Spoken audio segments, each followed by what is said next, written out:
नमस्कार सभी को।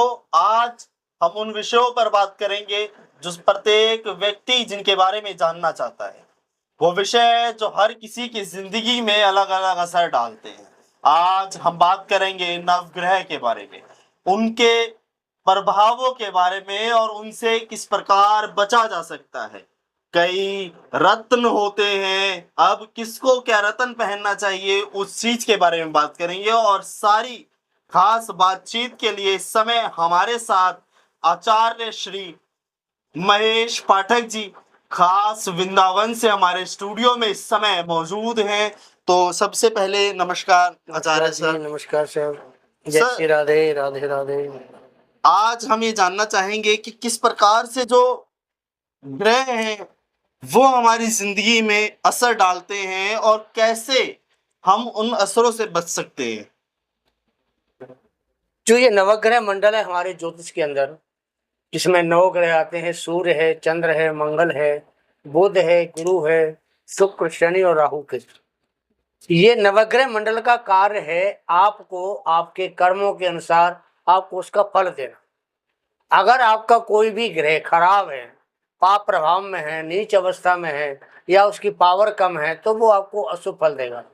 अब उस अशुभ परिणाम से बचने के लिए आपको क्या करना है, इसी के बारे में आज आपसे बात करने के लिए मैं उपस्थित हुआ हूँ। तो सबसे पहले आप किसके बारे में जानकारी प्राप्त करना चाहते हैं? मैं कुछ सवाल आचार्य जी से करूं उससे पहले आप लोगों को बता दूं कि आचार्य जी को 2 दशकों से ज्यादा का अनुभव जो है उन्होंने किया हुआ है। प्रत्येक व्यक्ति जो है आचार्य जी को लगातार सोशल मीडिया के हर एक प्लेटफॉर्म पर आप लोग इन्हें देखते हैं, यूट्यूब पे देखते हैं और अलग अलग तरीके से आप लोग इनसे संपर्क में भी रहते हैं। आज हमारा सौभाग्य है कि हमारे स्टूडियो में आचार्य जी बैठे हुए हैं और आप लोग इस वीडियो को देख रहे हैं। तो सर, सबसे पहले आचार्य जी मैं ये जानना चाहूंगा कि कुंडली में अगर सूर्य कमजोर हो तो किस प्रकार से प्रभाव पड़ता है। सूर्य को दोष जो हैं उनको शांत करने के लिए एक व्यक्ति को क्या क्या करना चाहिए। देखिए, हमारी कुंडली में सूर्य का जो स्थान है वो सबसे बड़ा माना गया है। कारण क्या है कि सूर्य हमारे यहाँ ग्रहों का राजा है। जितने भी ग्रह हैं उन सबको जो प्रकाश है वो सूर्य के द्वारा प्राप्त होता है। हमारी कुंडली में सूर्य राज्य सरकार का कारक होता है, शासन प्रशासन का कारक होता है और सूर्य हमारे मेन पिता का कारक माना गया है। अगर हमारा सूर्य अच्छा है तो हमें पिता से लाभ मिलेगा, सूर्य हमारा खराब है तो पिता से हमें लाभ कम मिलता है। या जो गवर्नमेंट जॉब करने वाले हैं, जो आईपीएस आईएएस बनते हैं, मंत्री बनते हैं या और किसी सरकार के अच्छे ओहदे पे बैठते हैं, उनका सूर्य उच्च का होना चाहिए या अच्छी डिग्री में अच्छे स्थान पर उसकी प्लेसमेंट होनी चाहिए, तब सूर्य का प्रभाव अच्छा होता है। सूर्य को बैलेंस करने के लिए कौन सा रत्न एक व्यक्ति को धारण करना चाहिए। अब बात करते हैं, देखो ये रत्न जो होते हैं ये प्राकृतिक चीज है, ये कोई आर्टिफिशियल नहीं होता। ये प्रकृति को हमारी को देन है प्रकृति की। अब ये छोटा सा एक रत्न है आपके सामने, इसको कहते हैं माणिक। इसको अंग्रेजी में इसका दूसरा नाम है रूबी। ये जो स्टोन है ये रत्न सूर्य के जो कारक होते हैं ग्रह, उसके लिए पहनाया जाता है और पहनाया उनको जाता है जिनकी या तो सूर्य की राशि हो या सूर्य का उनका लगन हो, उनके लिए ज्यादा फायदेमंद होता है। रत्न या सूर्य उनके लिए कारक हो।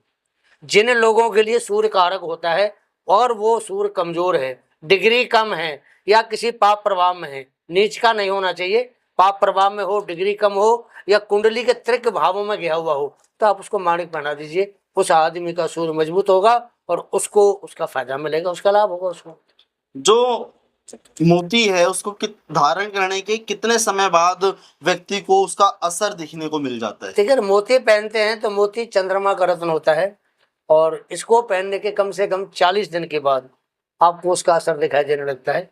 इससे पहले उसका, क्योंकि कोई भी चीज़ है, अगर आप एक दवाई भी लेते हैं, गोली खाते हैं, तो वो भी 5, 7, 10 मिनट के बाद असर करती है।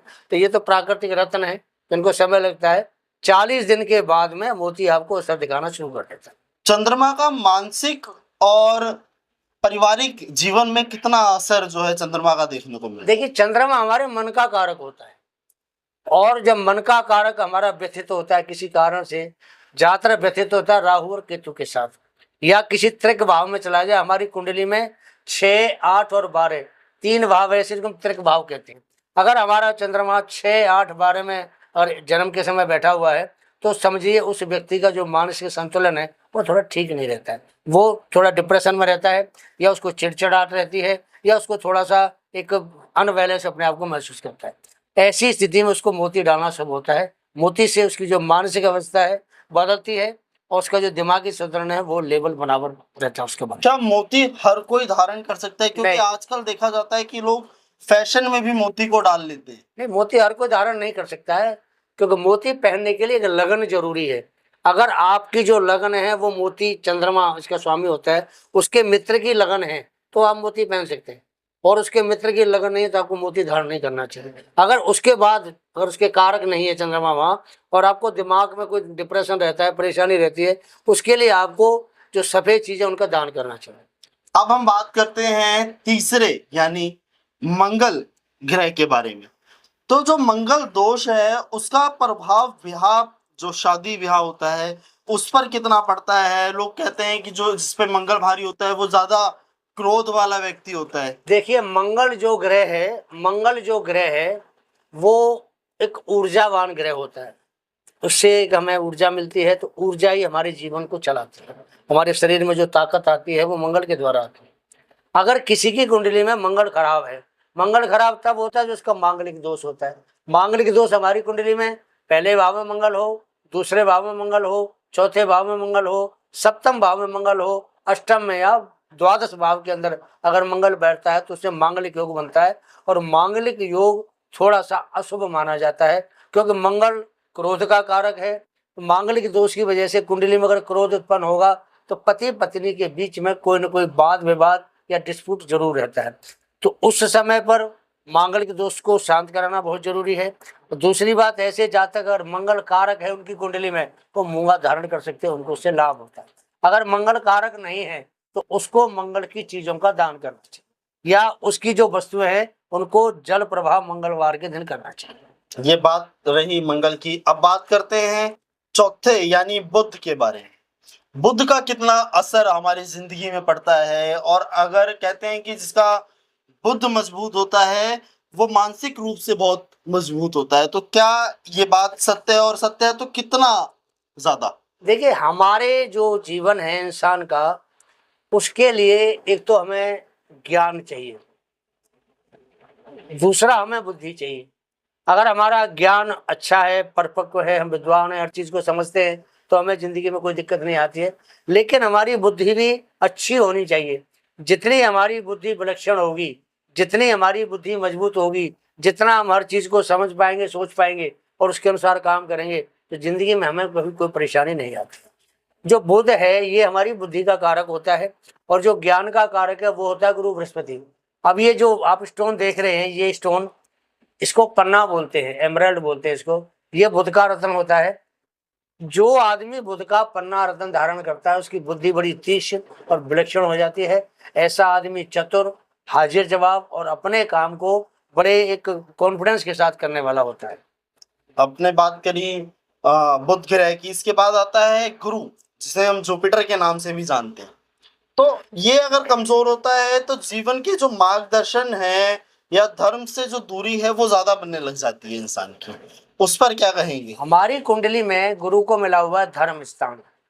गुरु धर्म स्थान का कारक होता है, और गुरु सबसे वृद्ध ग्रह है, सबसे बड़ा ग्रह हमारे जितने भी नक्षत्र मंडल है, और गुरु सबसे ज्यादा विद्वान ग्रह है। हमारी कुंडली में दो गुरु होते हैं, एक देवताओं का गुरु बृहस्पति होता है, दूसरा राक्षसों का गुरु शुक्राचार्य होता है। लेकिन हमारी जिंदगी में जो गुरु है बृहस्पति, उसका महत्व ज्ञान और अपने विद्वता को बढ़ाने के लिए, अपनी होशियारी समझ को बढ़ाने के लिए, अपनी अकल को सही इस्तेमाल करने के लिए गुरु बृहस्पति हमारे लिए बहुत जरूरी है। जितने ज़्यादा हमें ज्ञान होगा किसी चीज़ का, हम विद्वान होंगे, हम किसी भी मामले में या किसी भी काम में डिफीट नहीं खा सकते। और गुरु धर्म का कारक होता है। जिनका गुरु बलवान होता है ऐसे लोग धार्मिक प्रवृत्ति के होते हैं, पूजा पाठ जप तप में उनकी रुचि ज़्यादा होती है, और धर्म के कार्यों को वो अपना निजी कार्य समझ के करते हैं कि मेरा कर्तव्य है धर्म के कार्य, और दुनिया को भी धार्मिक उपदेश देते हैं। जितने भी संत महात्मा आपने देखे हैं, व्यास देखे हैं, बड़े ब्राह्मण देखे, विद्वान देखे, इन सबका जो बृहस्पति है बहुत मजबूत होता है। तो ऐसे लोग समाज को धर्म के रास्ते पर चलाने वाले होते हैं। तो ये गुरु का कार्य होता है। गुरु के बाद बात आती है शुक्र की। कहते हैं जिनका शुक्र मजबूत होता है वो बहुत ज्यादा रिच स्वभाव के होते हैं, रिच व्यक्ति होते हैं, जो उनकी मानसिकता होती है बहुत ज्यादा मतलब रिच वाली होती है। तो क्या ये सत्य है या सिर्फ एक मिथ है? देखिए शुक्र, अभी मैंने आपको बताया था कि शुक्र और गुरु, दो गुरुओं की, इनको दोनों को पदवी मिली हुई है। गुरु जो बृहस्पति, इसको जुपिटर कहते हैं, वो देवताओं के गुरु है, और गुरु शुक्राचार्य जो राक्षसों के गुरु हैं। लेकिन हैं दोनों गुरु, दोनों के कार्य अलग अलग हैं। गुरु बृहस्पति का काम आपको विद्वान बनाना, ज्ञानवान बनाना, सामाजिक तौर पर आपका मान सम्मान कराना, ये गुरु का ज्ञान होता है। शुक्र का जो होता है आपके लिए फायदा, वो ये होता है कि हमारी कुंडली में शुक्र का काम धन देना है, क्योंकि धन के कारक होते हैं। दूसरी बात, शुक्र हमें भौतिक सुख देता है, शुक्र हमें पत्नी का सुख देता है, शुक्र हमें जितने भी लग्जरी चीजें दुनिया में हम लोग देखते हैं, इन सबका सुख हमें शुक्र देता है। इसलिए शुक्र को, जो जिसका शुक्र अच्छा होता है, ऐसे लोगों के पास पैसा होता है, लग्जरी लाइफ जीने का उनको एक अच्छा मौका भी शुक्र देता है। ऐसे लोगों के लिए शुक्र बहुत अच्छा ऐसे मामले के लिए होता है। अगर किसी का शुक्र कमजोर है, नीच का बैठा है या पाप प्रभाव में बैठा है, तो शुक्र एक सौम्य ग्रह है। सौम्य ग्रह पाप प्रभाव में जल्दी एक उसमें डिग्री कम हो जाती है, उनकी प्रभाव कम हो जाता है। तो ऐसे लोगों को शुक्र के लिए हीरा धारण करना चाहिए। ये हीरा होता है, आप देखिए ये हीरा है, हीरा आपको धारण करना चाहिए। हीरा लाल भी होता है, व्हाइट भी होता है और पीला भी होता है। हीरा कई तरह के कलर में आता है। जो लोग हीरा धारण करते हैं उनका शुक्र बहुत मजबूत होता है। दूसरी बात क्या है, शुक्र हमारी जो कामेच्छा होती है, कामेच्छा का ये कारक होता है। इसका इंसान की जिंदगी में बहुत बड़ा रोल होता है। जो हम संतान उत्पन्न करते हैं, शुक्र का उसमें सबसे ज्यादा रोल होता है। इसलिए शुक्र हमारी जिंदगी में उस पॉइंट के लिए, जो पॉइंट मैंने आपको बताया, बहुत ज्यादा लाभदायक माना जाता है। अच्छा, आपने बात करी हीरे के कलर की, तो क्या कलर का भी असर पड़ता है?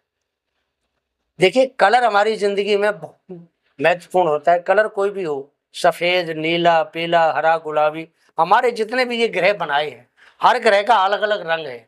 सूर्य है, उसका रंग लाल है। चंद्रमा है, उसका रंग सफेद है। तो चंद्रमा के लिए सफेद पहना जाता है। आपके सामने मोती है, ये सफेद चंद्रमा के लिए पहना जाता है। लाल रंग आपको मैंने बताया सूर्य का, उसके लाल माणिक पहना जाता है। उसी प्रकार मंगल का रंग भी लाल है, उसके लिए मूंगा पहना जाता है। तो जितने भी ग्रह हैं, इन सब का रंग होता है, और रंग के अनुसार ही इनका पहनाव, इनका जो रत्न है, वो दोनों उसी के हिसाब से, उसी के अनुरूप ये सब पाए जाते हैं। ये प्रकृति की दी हुई देन है। हर ग्रह के अनुसार उसके रत्न उसी रंग में मिलते हैं, ताकि आदमी को पहचानने में, पहनने में दिक्कत ना हो। इन रत्नों के जो रंग है, उसका हमें फायदा ये होता है कि हमारे चीज शरीर में अगर लाल रंग की कमी है, तो हम ये जो मूंगा और जो आप माणिक मैंने आपको बताया है, इसको पहनने से जो हमारी रक्त कणिकाएं लाल है वो अच्छी हो जाती हैं। शरीर का जो ब्लड सर्कुलेशन से बनता है, ब्लड सर्कुलेशन बढ़िया रहता है। जब ब्लड का सर्कुलेशन शरीर में ठीक रहेगा, उसको हार्ट की बीमारी नहीं होगी, दिक्कत नहीं होगी, शरीर में किसी प्रकार की कमी उसके शरीर में नहीं आती है। अगर आपका ब्लड सही चलता है, कम ज्यादा पे चलेगा, आपको हार्ट की दिक्कत होगी, आपको हार्ट अटैक आएगा, बार बार वीकनेस महसूस होगी, कमजोरी आएगी। इसलिए रत्नों का जो हमारे जीवन में महत्व है कि जो ग्रह जिस कलर का है, उसका रत्न भी करीब करीब उसी कलर का आपको मिलेगा। जी। अब बात आती है उस ग्रह की जिससे प्रत्येक व्यक्ति बहुत डरता है और बहुत दूर रहने की कोशिश करता है, जिसको हम शनि ग्रह के नाम से मानते हैं। जब भी हम शनि देव का नाम लेते हैं तो एक बार हाथ जरूर जोड़ते हैं।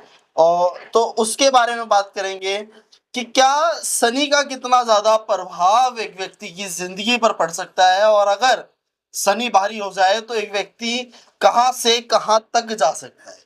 ओम शम शनिश्चराय नमः। देखिए मित्रों, आज मैं आपको शनि के बारे में एक छोटी सी बात बताता हूँ। हमारी कुंडली के अंदर शनि को कर्म का कारक माना गया है। कर्म वो होता है हम लोग जो अपने जीवन यापन के लिए, अपने परिवार के लिए हम जो करते हैं, उसको कर्म कहा जाता है। कर्म का कारक शनि है। और दूसरी बात, हर आदमी कोई भी हो, अपनी जिंदगी में गलतियां जरूर करता है। जो गलतियां करता है, वो गलतियों का प्रायश्चित कराने के लिए शनि हमें मौका देता है। मौका कब देता है? जब शनि की 7.5 आती है या शनि की ढैया आती है। हमने उस दौरान जो जो काम किए हैं, शनि की ढैया और शनि की जो 7.5 है, उसमें हमें प्रायश्चित करने का मौका मिलता है। शनि आता सबकी जिंदगी में है, कम से कम 3 बार शनि की साढ़े साथी एक इंसान की जिंदगी में आती है और 5 से 6 बार ढैया आती उसकी जिंदगी में आती है। तो जो एक साढ़े साथी से दूसरी साढ़े साथी का जो समय है वो 30 वर्ष का होता है। उस 30 वर्ष के दौरान हमने जितने भी पाप किए हैं, गलत कार्य किए हैं, शनि उनका दंड देने के लिए हमारे पास आता है साढ़े साथी के रूप में। अच्छे कर्म किए हैं तो साढ़े साथी के रूप में आता है। अगर हमारे कर्म अच्छे हैं तो हमें साढ़े साथी से नहीं डरना चाहिए। हमारा शनि अच्छा है, हमें साढ़े साथी से नहीं डरना चाहिए। शनि उल्टा हमें साढ़े साथी में लाभ देता है। ऐसे बहुत से लाखों आदमी हैं, साढ़े साथी आदि तो राजा बन जाते हैं, अरबपति करोड़पति बन जाते हैं। ऐसे बहुत आदमी हैं जो साढ़े साथी आती है राजा से गरीब बन जाते हैं। ये सब अपने अपने कर्मों का दंड है, क्योंकि शनि को एक मजिस्ट्रेट की उपाधि भी मिली हुई है। शनि इज ए जज, हर चीज को जज करता है वो, अच्छा क्या बुरा क्या इसने क्या किया है, उसके अनुसार ही आपको दंड देता है। शनि से डरना नहीं चाहिए। शनि बहुत अच्छा ग्रह है।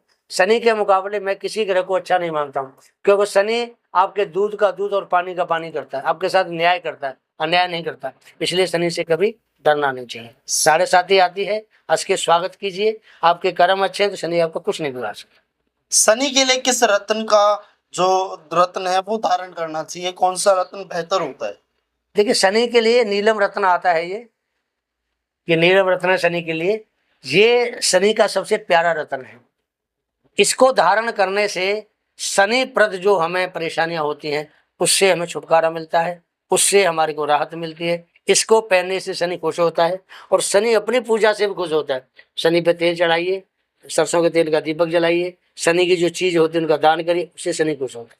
अगर शनि किसी के साथ अशुभ है, अच्छा प्रभाव नहीं दे रहा है, उस इंसान को शनि जनित कष्टों को दूर करने के लिए या तो शनि की सेवा करनी चाहिए, शनि के मंत्र का जाप करना चाहिए, शनि की जो कारक वस्तु है काले रंग की उनका दान करना चाहिए। शनि का प्रभाव आपकी जिंदगी में शुभता देने वाला होगा।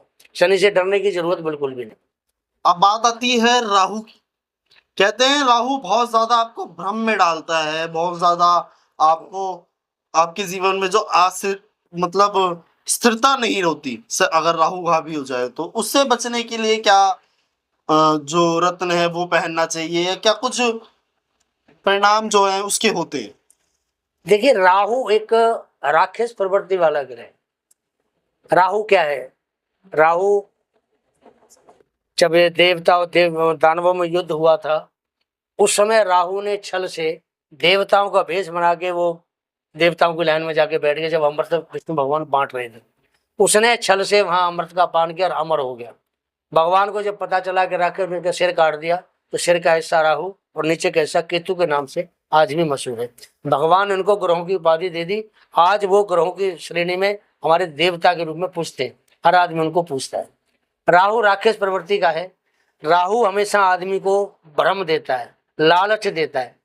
राहु लालच ही ग्रह है, लालच देता है, स्वार्थी है, आपको स्वार्थ की तरफ धकेलेगा, आपको घर से परिवार से दूर करेगा, पत्नी से दूर करेगा, आपको अपने काम धंधे से दूर करेगा, आपके शरीर में आलस देगा, जो आपकी जो शरीर में फुर्ती सारी खत्म कर देगा, आपको आलस देगा, आज का काम कल पर टालने की आपकी प्रवृत्ति हो जाएगी। तो राहु कुल मिलाकर के एक राकेश प्रवृत्ति का ग्रह है और ये ज्यादातर लोगों को नुकसान ही देता है, लेकिन कुछ राशियों में ये अच्छा प्रभाव करता है, ज्यादातर के लिए इसका प्रभाव खराब होता है। और केतु की अगर हम इसी प्रकार से बात करें तो केतु का क्या कुछ प्रभाव देखिए है? केतु राहु से उल्टा है। राहु राकेश प्रवृत्ति है लेकिन केतु धर्म को मानने वाला है। केतु को हमारे यहाँ धर्म की ध्वजा कहा जाता है। राहु को एक चालाक और एक चतुर का सिर कहा जाता है, या चालाक चतुर छलिया की बुद्धि कही जाती है। वहीं केतु को बहुत समझदार, होशियार और धर्म को मानने वाला और खास करके इंसान को मोक्ष देने वाला ग्रह केतु होता है हमारी कुंडली में। इंसान को मोक्ष केतु के द्वारा मिलता है और कोई ग्रह मोक्ष नहीं। अब ये तो बात हुई सभी ग्रहों की। अब हम बात करते हैं कि क्या राशिफल के अनुसार भी जो हमारे स्टोन है वो पहने जा सकते हैं? देखिए स्टोन पहनने का जो सबसे अच्छा तरीका है वो होता है हमारी जो लगन होती है, लगन के अनुसार। हमारी कुंडली में दो तरह की लगन होती है। एक लगन होती है चंद्र, इसको मून साइन बोलते हैं। तो दूसरा लगन होता है हमारे जन्म लगन। तो जो जन्म लगन होती है उसके अनुसार हमें पहले भाव लगन का, पंचम भाव और हमारे भाग्य नवम भाव का हमें स्टोन धारण करना चाहिए। पहला भाव, पंचम भाव, नवम भाव, इन तीन भावों का हमें स्टोन धारण करना चाहिए। इन तीन भावों का स्टोन धारण करने से हमारा जो लगन का वो पूरा हो जाता है, बैलेंस पूरा हो जाता है और हमें कुछ भी धारण करने की जरूरत नहीं। और राशि की बात करते हैं तो अगर आपका राशि का स्वामी अगर जन्म के समय या गोचर में खराब स्थिति में है तो आप उसका स्टोन धारण कर सकते हैं, लेकिन जब तक कर सकते हैं जब तक वो राशि के ऊपर खराब प्रभाव, लगन का पूरी जिंदगी पैसे उसमें कोई दिक्कत नहीं। अच्छा, ये जो स्टोन होते हैं लोग लेने जाते हैं, कई बार अधिकतर ऐसा होता है कि लोगों को स्टोन नकली मिल जाता है। देखिए भैया, बाजार है आजकल, मार्केट है, रत्न आजकल के व्यवसाय हो गया, लेकिन जो असली चीज रत्न है वो महंगा आता है और जो नकली रत्न है वो सस्ता है। एक रत्न मैं आपको छोटा सा एग्जाम्पल दे रहा हूँ, ये नीलम का रत्न होता है। असली जो नीलम की जो पहचान है वो टेस्ट तो होगी वहाँ लैब में जा करके, लेकिन वो बहुत महंगा आता है। नीलम आप लेने जाओगे कम से कम आपको 10,000 15,000 रुपये कैरेट से कम अच्छा नीलम नहीं मिलेगा, और वही अगर नकली लेंगे तो आपको 400-500 रुपये कैरेट मिल जाएगा। तो ये तो आदमी को खुद सोचना चाहिए कि प्राकृतिक जो चीज़ होती है, जो कुदरत की बनाई हुई चीज़ है वो महंगी होंगी, और जो किसी की आर्टिफिशियल चीज़ बनाई होती है वो सस्ती होती है। ये तो आपको जो बंदा पहनने वाला है उसको खुद देखना चाहिए कि सही क्या है मेरे लिए, गलत क्या है। किस तरीके से कोई पहचान कर सकता है एक असली रत्न की? देखिए, जो कहते हैं ना कि हीरे की पहचान जौहरी कर सकता है, आम आदमी को इसकी जानकारी नहीं होती है, या तो इसकी कोई जानकारी पहले सीखनी पड़ती है या इसका कोर्स करना पड़ता है, उसके बारे में फिर जानकारी आपको हो सकती है। उससे पहले आप किसी भी चीज़ को पहचान नहीं पाएंगे असली क्या है और नकली क्या है। इसके लिए सबसे बढ़िया होती है हमारी लेबोरेटरी, जहाँ पे इनको टेस्ट किया जाता है। आप कहीं से रत्न खरीदते हैं, अच्छी लेबोरेटरी में जाइए, वहाँ उसको चेक कराइए और लेबोरेटरी वाले आपको उसकी रिपोर्ट दे देंगे कि असली है नकली है, आपको पता चल जाएगा क्या चीज़ है उसके अंदर। अगर कोई दर्शक हमारा सीधा आपसे संपर्क करना चाहता है तो वो किस किस प्रकार से आपसे संपर्क कर सकता है और कब कर सकता है? देखिए, मेरा यूट्यूब का चैनल थोड़ा चलता है, भाई साहब आपको उसके बारे में लिंक बता देंगे। तो जो यूट्यूब चैनल है, आप चाहें तो मेरे से यूट्यूब से मेरा फ़ोन नंबर ले सकते हैं, मुझे डायरेक्ट मिल सकते हैं। मेरा दिल्ली में भी ऑफिस है और मेरा वृंदावन के अंदर 2 जगह मेरे ऑफिस हैं, तो मैं दिल्ली और वृंदावन आना जाना मेरा लगा रहता है। तो किसी मेरे से मिलना चाहते हैं वो फ़ोन कर लें मेरे को, दिल्ली बैठा हूँ दिल्ली बुला लूँगा और वृंदावन बैठा हूँ तो आपको वृंदावन बुला लूँगा। तो मेरे 2 स्थान है बैठने के, दिल्ली और वृंदावन। तो जहाँ जैसे सुविधा हो मेरे से संपर्क करके आ सकता है, बात कर सकते हैं। नंबर आपको ये मुकुल जी आपको दे देंगे हमारा, ये आपको पता होगा। तो ये थे आचार्य महेश पाठक जी, जिनको आपने सुना, जिनके से आपने ये जाना कि किस प्रकार से जो स्टोन है, जो ग्रह है, वो हमारी जिंदगी पर असर डालते हैं। हमने सभी ग्रहों की बात करी, हमने सभी स्टोन्स की बात करी। अब अगर आप कुछ और जानकारी लेना चाहते हैं, किसी प्रकार से और संपर्क करना चाहते हैं, तो डिस्क्रिप्शन बॉक्स में आप लोगों को आचार्य जी का नंबर मिल जाएगा। डिस्क्रिप्शन बॉक्स में आपको अलग अलग जो प्लेटफॉर्म है आचार्य जी के, उनके लिंक्स मिल जाएंगे, जहां से आप डायरेक्ट संपर्क कर सकते हैं। और अगर आपके कुछ सवाल ऐसे हैं जिन पे आप चाहते हैं कि हम अगली वीडियो में उन सवालों को लें, तो आप वो सवाल अपने डिस्क्रिप्शन बॉक्स में, कमेंट बॉक्स में, माफ कीजिएगा, वो सवाल हमें कमेंट बॉक्स में आप दे सकते हैं, ताकि हम अगले ब्रॉडकास्ट में उन सवालों को ले पाए और आचार्य जी से जान पाए कि आपके जो सवाल हैं उनका सही जवाब क्या है। तो इस पूरी वीडियो को देखने के लिए आप सभी का धन्यवाद। वीडियो देखकर आपको क्या कुछ समझ में आया वो कमेंट बॉक्स में जरूर बताइएगा। और अगर आपकी जिंदगी पर भी किसी ग्रह का असर आपको नजर आ रहा है तो जरूर संपर्क कीजिएगा आचार्य श्री महेश पाठक जी से। तो तब तक के लिए सभी को जय श्री राम। श्री राधे, जय श्री राम।